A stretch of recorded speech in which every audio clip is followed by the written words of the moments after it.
Queremos poner la mirada hoy sobre las conclusiones de un informe que se ha hecho, que se ha presentado hoy, capitaneado por CIDOB, y en el que pues se ha puesto precisamente el foco en esta geopolítica de las vacunas, en el multilateralismo de las vacunas, cómo se genera el juego de poder alrededor de la situación que estamos viviendo, en qué va a quedar, ¿no?, finalmente todo ello. Para arrojar un poquito más de luz sobre esta cuestión, sobre las conclusiones a las que ha llegado esta investigación, nos acompaña Eduard Soler, investigador senior del CIDOB y editor de este, de este informe. Eduard, muy buenas tardes. Hola, buenas tardes. Bueno, Eduard, primero cuéntanos un poco cuáles son las claves, ¿no?, de la investigación que habéis hecho, de qué hablamos cuando hablamos de ese multilateralismo de vacunas, de esa geopolítica de las vacunas, y qué os ha llevado, ¿no?, a poner el foco en esta investigación con esa perspectiva. La razón de ser del informe era entender cómo todo lo vinculado a la salud, y ahora son las vacunas, pero antes fueron las mascarillas o los equipos de protección individual, se ponían dentro de la caja de herramientas de las grandes potencias a la hora de intentar mantener o expandir sus espacios de influencia. Entendemos que por la nueva centralidad que tiene la salud dentro de las estructuras de poder a nivel global y su papel determinante también en el ámbito económico, estas tendencias están ahí para durar y por eso las tenemos que intentar entender.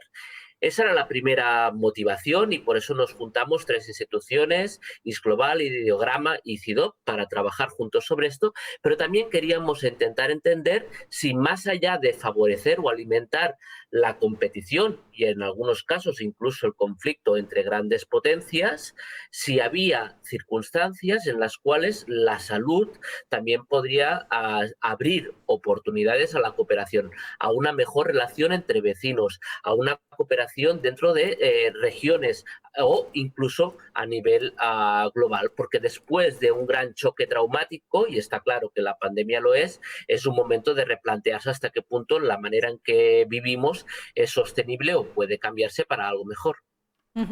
¿Hasta qué punto, ¿no?, se ha convertido esas vacunas en un elemento de poder, de estatus, ¿no?, no solo entre países, entre estados, que también, pero por ejemplo también hemos hablado en algunas ocasiones del papel de las grandes empresas farmacéuticas, de las diferencias, ¿no?, de las desigualdades en todos estos procesos? Sin duda, es decir, disponer de vacuna o no disponer de ella no solo te sitúa en una posición dentro de, digamos, la liga de las naciones más desarrolladas, sino también de aquellas con capacidad para sortear la durísima situación económica en la que nos encontramos. Con lo cual, no hay duda. De la misma forma que hace unos años, ¿no?, hace 10, en plena crisis económica y de la crisis de la deuda, todo el mundo iba mirando cómo estaban, qué decían las agencias de calificación, cómo iban los índices bursarios. En este momento lo que estamos mirando es cuánta parte de la población está vacunada y cuánto suben los casos y cuánto suben las hospitalizaciones.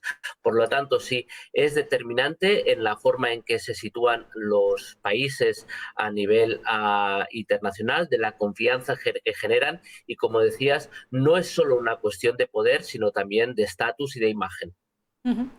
¿Cómo ha sido ese reparto o esa consolidación de, por así decirlo, alguna suerte de diplomacia, ¿no?, de las vacunas? Quiero decir, al final, pues hemos visto cómo Rusia, China, Estados Unidos, Alemania, no sé, grandes países, ¿no?, por así decirlo, dentro de lo que solemos llamar la geopolítica internacional, han estado detrás, ¿no?, del desarrollo de esas vacunas. Y hemos visto cómo esos países se han convertido en proveedores o no de vacunas, por así decirlo, de sus aliados o de sus intereses, ¿no?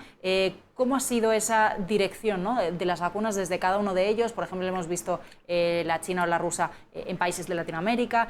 ¿Cuál ha sido, ¿no?, ese juego en cuanto a la distribución o las vías a través de las que se han canalizado esas vacunas?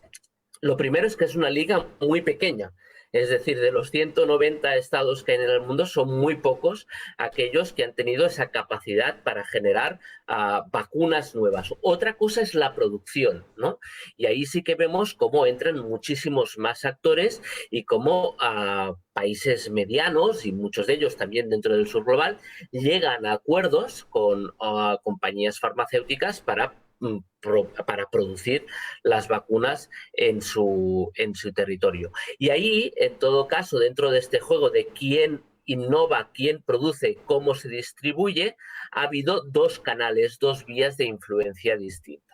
Ha habido algunos actores que han querido, porque estábamos en una lucha previa a la pandemia que era sobre cómo se gobierna el mundo y sobre la confianza en instituciones y en organizaciones.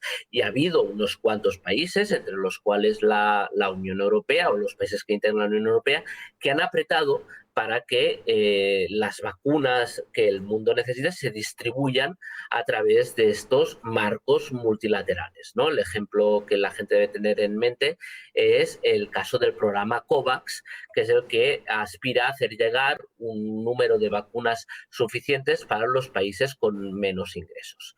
Pero como estábamos en un mundo en que no solo se debatía sobre el multilateralismo, sino también en un mundo multipolar, es decir, de competición entre grandes potencias, ha habido algunos, y ahí Rusia y China son los ejemplos más notables, que vieron la pandemia como una oportunidad para consolidar esferas de influencia que ya tenían y para intentar disputarlas del vecino.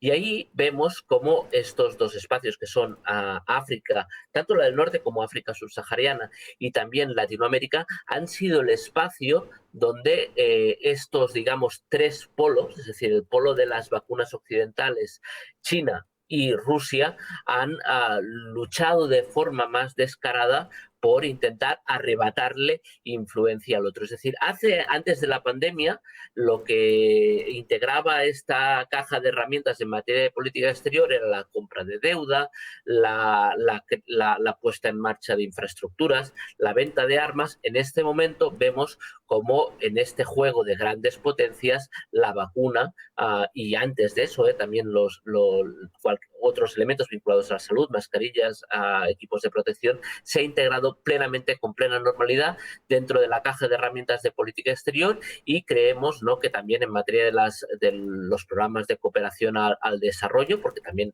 ahí hay mucho trabajo por hacer a partir de ahora, como esto también se integra de forma mucho más clara, mucho más rotunda y mucho más transversal en las estrategias de política exterior de las grandes potencias del planeta. Bueno, ahí me has tocado varios temas que te quería preguntar, Eduard. Por un lado, el primero, mencionabas ese multilateralismo, ¿no? Las instituciones multilaterales. Antes de que, bueno, pues estuviéramos en esta crisis, precisamente estábamos en un momento, por así decirlo, de horas bajas, ¿no?, en el que había cierto cuestionamiento por parte de algunos países o de algunos mandatarios, y bueno, nos preguntábamos, ¿no?, cómo se iba a reconfigurar, ¿no?, ese sistema internacional y esas grandes instituciones. ¿Qué evaluación habéis hecho del papel de la Organización Mundial de la Salud? Porque en algunos casos ha habido críticas, ¿no?, sobre si llegaba tarde y mal, sobre si llegaba de manera insuficiente, sobre qué papel debería haber jugado o no. El titular sería recursos insuficientes y poca agilidad en la respuesta, pero mejor que exista que no tenerla, ¿no? Entonces, lo que sabemos es que tras momentos catastróficos, ¿no?, y este lo es en muchos sentidos, pero si pensamos Primera Guerra Mundial, Segunda Guerra Mundial, son momentos de pararse y repensar las estructuras de gobierno, las organizaciones, incluso si vemos, ¿no?, pues las organizaciones que en este momento tenemos activas, muchas de ellas hunden sus raíces en estos momentos de catástrofe. Y ahí, por lo tanto, lo que vemos es que aquello que funcionaba ha quedado claro que funciona, y con todas sus críticas pues hemos visto como la Unión Europea pues era capaz de proporcionar, de dar resultados. Otros mecanismos de cooperación regional, por ejemplo en América Latina, no se han demostrado disfuncionales, en el mundo árabe también. Hemos visto unas organizaciones globales, como decías, muy lentas, poco operativas, y por lo tanto es el momento de sentar y de pensarse. No ha concluido, el partido no ha concluido ni mucho menos, hay mucha tendencia a pensar y a escribir en el post-COVID. No, todavía estamos en la gestión de la pandemia, y probablemente será, ¿no?, en las fases posteriores donde haya que sacar lecciones, y ahí ya hay algunas que ya son muy evidentes, como decíamos, el tema de los recursos, el tema de la agilidad en la toma de decisiones, la conexión también de lo que llamamos las crisis en cascada, es decir, que no es que sea solo una crisis sanitaria, sino que va aparejada a otras crisis, que allí donde había crisis, por ejemplo, las humanitarias, las agrava, ¿no? Y por lo tanto nos está generando una agenda de trabajo y de reflexión, tanto por parte de los que nos dedicamos a estudiarlo como de aquellos que tendrán que tomar las decisiones, muy intensa. Estamos en un momento, por lo tanto, de redefinición y de redefinición que seguramente pondremos el eje en lo que es el multilateralismo sanitario, pero que está en juego muchísimo más. Uh-huh. Relacionado con un poco esta reflexión sobre sistema, ¿no?, sobre estructuras, me gustaba una pregunta que planteabais en la convocatoria, ¿no?, para este informe. Y decíais, ¿desconfianza en la vacuna o desconfianza en el sistema? Y me parecía interesante porque hemos visto mucho, ¿no?, esas dudas respecto a las vacunas, hasta qué punto, ¿no?, efectivamente nos demuestran esa crisis de confianza, por así decirlo, en lo conocido hasta ahora. Hemos visto también en los últimos años un aumento de las campañas de desinformación. Pues tenemos un tema importante y mucho trabajo por delante al respecto. ¿Cómo ha afectado todo ello a la situación en la que estamos? Aquí pasa un poco lo mismo que lo que decía respecto a las organizaciones internacionales. Aquellas instituciones a nivel social, y eso va por países y por regiones, ¿no?, que funcionaban, pues han continuado funcionando y dando resultados, y ahí donde había dinámicas de politización, de polarización, de cuestionamiento de las instituciones, de surgimiento de movimientos populistas que cuestionaban esas instituciones, pues todo esto ha ido a más. En ese sentido, la pandemia ha sido un gran acelerador de tendencias, y por lo tanto la desconfianza en la vacuna suele ir, y así lo comprobamos en el informe, aparejada a una desconfianza previa hacia las instituciones, y eso lo que hace también es alimentarlo. De alguna forma se da la paradoja, y lo vemos tanto en contextos occidentales, pero también en la Federación Rusa, por poner un ejemplo totalmente distinto, de cómo no necesariamente el acceso a la vacuna se traduce en voluntad de ser vacunado. A veces, precisamente, se da la paradoja contraria, aunque no es el caso de España, por suerte, ¿no? Pero la paradoja contraria es que allí donde es más escasa la vacunación es donde la gente tiene más ganas de vacunarse. Quizás eso también pudo jugar un papel en España, ¿no?, donde había esas ganas, ¿no?, de vacunarse, de no quedarse sin la vacuna. En cambio, hemos visto que allí donde ha habido abundancia de vacunas, a veces los estados están teniendo que perseguir a sus ciudadanos y dar incentivos de todo tipo para que se vacunen, y está muy claro, ¿no?, que esta palabra, la confianza, ¿no?, es en este momento un ingrediente clave, ¿no?, para también la puesta en marcha de estos mecanismos de reconstrucción post-pandemia en los que todo el mundo anda metido, porque sin esa confianza no tendremos tampoco campañas de vacunación exitosa, y por lo tanto no seremos capaces de pasar a otro episodio de esta saga. Eduard, no sé si dentro de las conclusiones, ¿no?, a las que habéis llegado durante la realización de todos estos estudios, habéis hecho alguna especie de previsión o, por así decirlo, tendencias que van a continuar o no. Lo que sí sabemos es que, bueno, pues todavía vamos a tener que seguir hablando de todos estos asuntos durante mucho tiempo. No tenemos la bola de cristal, pero de todo lo que acabamos de hablar, ¿qué crees tú que va a seguir? ¿En qué tenemos que seguir fijándonos a futuro, ¿no?, sobre esa gobernanza de la salud global y sobre, bueno, pues ese juego de poder que ahora, como tú decías, bueno, pues es en otro escenario, esa vacuna que ha entrado en la caja de herramientas, no solo de la política exterior, sino también de la cooperación, sino también, bueno, pues de muchos otros elementos que hemos comentado? Yo creo que vamos a ver claramente, ¿no?, cómo las potencias continúan, ¿no?, disputándose la influencia y compitiendo entre sí con los temas sanitarios. Esto está ahí para durar, eso perdurará. Vamos a ver, ya digo, yo creo que no es ahora, sino dentro de un año o un poco más, esa necesidad de parar y decir, bueno, repensemos las estructuras de gobierno. Y una tercera derivada que me parece importante, o que nos parece importante y que destacamos en este informe, también es todos los temas de movilidad.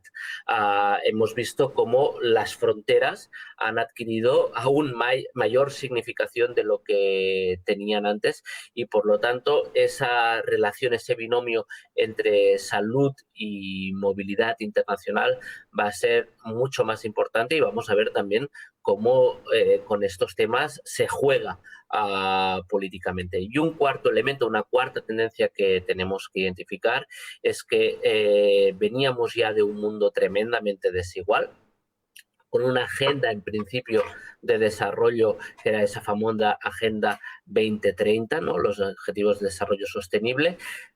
Hemos dado marcha atrás. Había mucho trabajo que hacer, pero ahora todavía hay más trabajo y en menos tiempo, y esto también genera unos retos mayúsculos a nivel de cómo se financia ese desarrollo sostenible al cual todos aspiran, ¿no? Por lo tanto, este proceso de reconstrucción va a ser uno de los grandes campos de batalla, y ahí vamos a ver, ¿no? Y no hay que darlo como un resultado prefijado, el ver si somos capaces colectivamente de corregir algunas de las desigualdades que han aumentado durante estos últimos meses, y también de poner soluciones, ¿no?, a aquellas instituciones o aquellas estructuras que no han podido funcionar o no, o si integramos esos fallos del sistema como algo inevitable. Pues lo vigilamos. Eduard Soler, muchísimas gracias por acompañarnos una vez más y bueno, pues por acercarnos, ¿no?, a estas conclusiones. Muy buenas tardes. Gracias a vosotros.